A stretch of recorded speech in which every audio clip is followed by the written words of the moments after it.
ఇదిగో మా పెద్ద మనవరాలుందే పల్లవి. ఇది ఇంట్లో ఉండి కుదురుగా ఉంటుందా? ఉండదు. అన్ని పనులు తనే చేస్తానని అన్ని పనులు చేస్తూనే ఉంటుంది.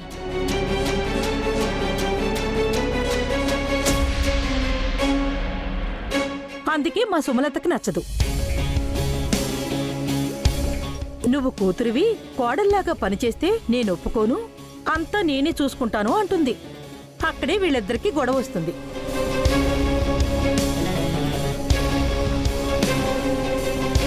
ఆ కోపంలో ఇదిగో నువ్విలా ఇంట్లో ఉంటే అన్ని పనులు నువ్వే చేస్తావని నిన్నింట్లోంచి బయటికి గెంటేస్తాను అంటుంది.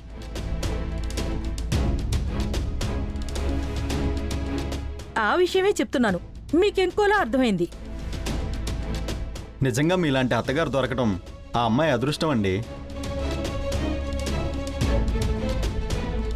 అవునండి, ఈ మాట మాత్రం కరెక్ట్.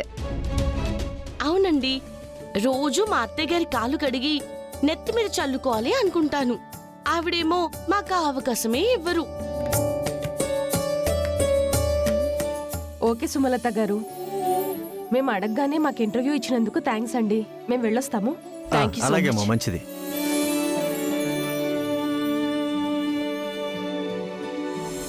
వదినా, నాకు ఎట్టి పరిస్థితుల్లోనూ ఉషాను పెళ్లి చేసుకోవడం అస్సలు ఇష్టం లేదు వదినా. ఏం చేయాలో అర్థం కావట్లేదు. ఇప్పుడు పల్లవి వదిన వద్దన్నా సరే, అమ్మ మాత్రం తన పబ్లిసిటీ కోసం పెళ్లి చేసేలాగే ఉంది. నేను ఎక్కడికైనా పారిపోతాను వదినా. చందు, ఇలాంటి పిచ్చి పనులు చెయ్యొద్దు. పారిపోతే అన్ని విధాలా నువ్వే చెడిపోతావు.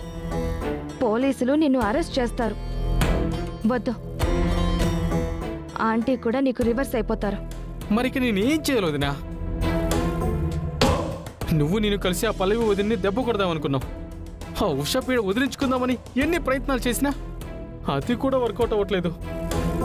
తెల్లారితో పెళ్ళి, ఇక నాకేం చేయాలో అర్థం కావట్లేదు వదినా. టెన్షన్ పడకు చందు, పెళ్ళి రేపు కదా. పెళ్ళి జరగకుండా నేనేదో ఒకటి ఆలోచిస్తాను. నువ్వైతే కూల్గా ఉండు.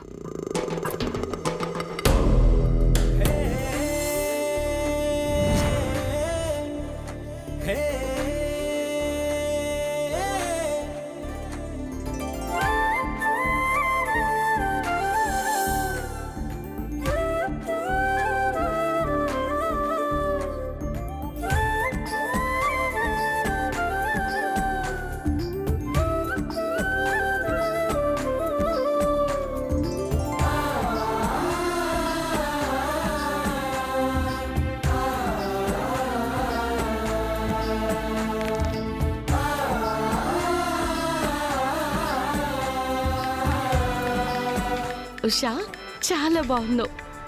ఆంటీ ఒక్క నిమిషం.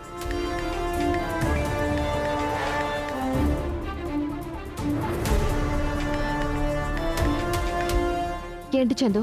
ఏంటంటావేంటి వదినా? కాసేపట్లో నా పెళ్ళి. ఈ పెళ్లి జరగకుండా ఏదో ఒకటి చేస్తానని చెప్పావు కదా. అసలు నువ్వేం ఆలోచించావు? ఏం చేయబోతున్నావు వదినా? నాకు చాలా టెన్షన్గా ఉంది వదినా. నువ్వు అసలు టెన్షన్ పడే పనే లేదు చందు. ఈ పెళ్లి ఆపడానికి పెద్ద ప్లానే వేశాను నేను. ఎట్టి పరిస్థితుల్లో ఉషా నీ పక్కన కూడా కూర్చోదు. నన్ను నమ్ము. నువ్వు హ్యాపీగా ఉండు, అర్థమవుతుందా? మొత్తం నా జీవితం నీ చేతుల్లో ఉంది. డోంట్ వర్రీ, నేనున్నాను కదా. నువ్వు రిలాక్స్డ్గా ఉండు.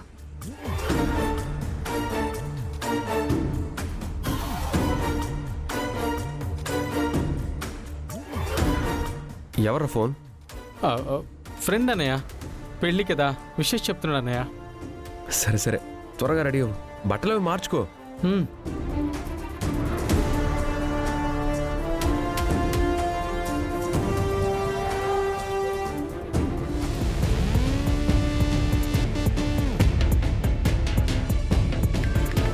హలో మేడం, మీ ఇంటి బయటే ఉన్నాను. అక్కడే ఉండు, నేను వస్తున్నాను. Hi madam. హాయ్, పదండి. ఇవ్వండి. ఇదిగోండి మేడం, మీరు అడిగింది. పనిచేస్తుందా? ఇది చాలా పవర్ఫుల్ మెడిసిన్ మేడం. ఒక్కసారి ఇంజెక్షన్ చేశారంటే స్పాట్లో నర్వస్ సిస్టమ్ అంతా కొలాప్స్ అయిపోతుంది. స్ట్రోక్ వచ్చినట్టుగా పడిపోతారు.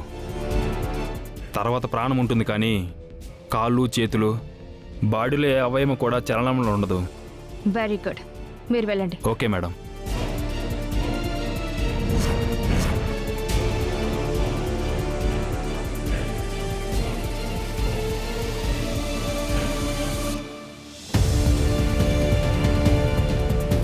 అక్షిత, ఆ? ఆ తోరణం ఇలా ఇవ్వవా?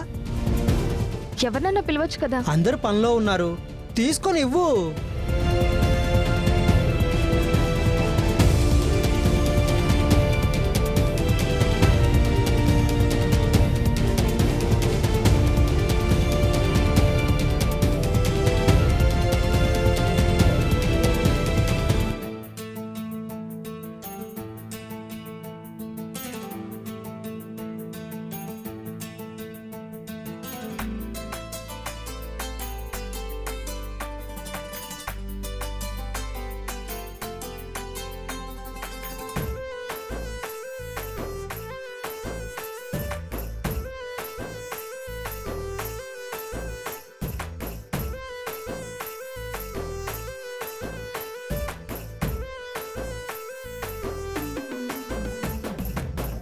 అమ్మా అన్నీ సరిపోయాయి, కానీ అక్షంతల పళ్ళెమేది?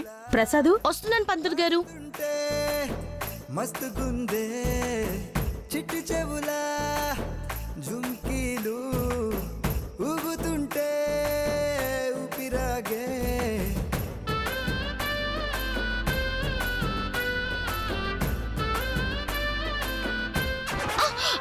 ఆ!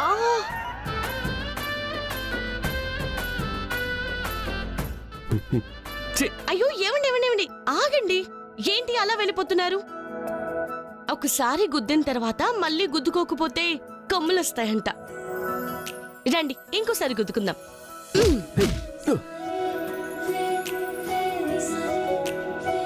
చూసావా, పెద్ద కోడలే. అవును, పెళ్లి పనులన్నీ దగ్గరుండి చూసుకుంటుంది. అంతేనా? ఆ అమ్మాయి చాలా తెలివైందంట. అంటే ఏంటే, ఆ కుర్రోడు తింగరోడనా?